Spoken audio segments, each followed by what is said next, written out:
ইরানের হুমকির 24 ঘন্টা পার না হতেই লেবানন থেকে ইসরায়েলকে সেনা সরাতে বললেন ট্রাম্প। ইরানের হুঁশিয়ারিতে কি ভয় ট্রাম্প? এবার ঘনিষ্ঠ মিত্র নেতানিয়াহুকে অকথ্য ভাষায় গালি দিলেন প্রেসিডেন্ট ট্রাম্প, বললেন পাগল। ইরানের ভয় কি দিলেন গালি? সুদানের টেলিভিশনে চলছে বাংলাদেশের প্রশংসা, ফিলিস্তিনের গাজায় দোয়া করছেন সেখানকার মুসলিমরা, কিন্তু কেন?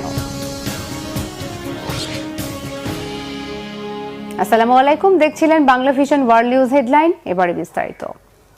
ইরানের এক হুমকির 24 ঘন্টা পার না হতেই এবার লেবানন থেকে অবিলম্বে সব ইসরায়েলি সেনা সরিয়ে নিতে বললেন মার্কিন প্রেসিডেন্ট ডোনাল্ড ট্রাম্প। সেখানেই থেমে থাকেননি তিনি, রীতিমতো অকথ্য ভাষায় গালিগালাজ করেছেন নিজের ঘনিষ্ঠ মিত্র ইসরায়েলের প্রধানমন্ত্রী বেনিয়ামিন নেতানিয়াহুকে। লেবাননের উপর ইসরায়েল হামলা বন্ধ না করায় সোমবার রাতে শান্তি আলোচনা স্থগিত ও হরমুজ প্রণালী পুরোপুরি বন্ধের ঘোষণা দিয়েছিল ইরান। আর পরদিন ভোর না হতেই নেতানিয়াহুকে ব্যাপক গালি দিয়ে লেবানন থেকে সরে যেতে বলেন চরম ক্ষিপ্ত মার্কিন প্রেসিডেন্ট। দাবি করেন ইরান আবারও আলোচনায় ফিরছে। ইরানের ভয়ে ট্রাম্প কি পারবেন নেতানিয়াহুকে থামাতে? সানজিদা ইসলাম তন্ডির ডেস্ক রিপোর্ট। হরমুজ প্রণালীর বিশাল জলরাশিতে বীরের মতো টহল দিচ্ছে ইরানের বিপ্লবী বাহিনী আইআরজিসির নৌসেনারা। ইরানি বন্দরগুলোর ওপর আমেরিকার অবৈধ অবরোধের মুখেও হরমুজ প্রণালীর নিয়ন্ত্রণ যে এখনও পুরোপুরি ইরানের হাতেই, তারই প্রমাণ দিল দেশটির বিপ্লবী বাহিনী। একদিন আগে সোমবার হরমুজ প্রণালী আবারও পুরোপুরি বন্ধ করে দেওয়ার যে হুঁশিয়ারি দিয়েছে ইরানি কর্মকর্তারা, তা যে কোনো ফাঁকা বুলি নয়, সেটাও শত্রুর চোখে আঙুল দিয়ে দেখিয়ে দিচ্ছে খামেনির দেশ।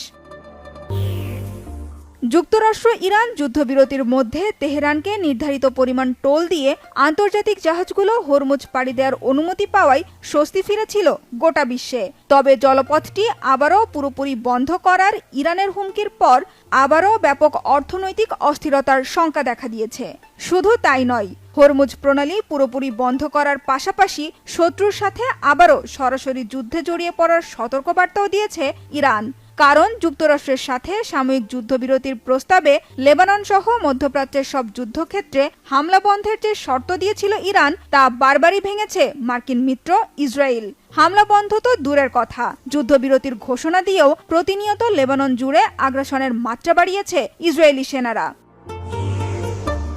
ইরানে সামরিক অভিযান চালাতে জোট বাঁধলেও লেবাননে হামলা বন্ধের ইস্যুতে মতবিরোধে জড়িয়েছে আমেরিকা ও ইসরায়েল।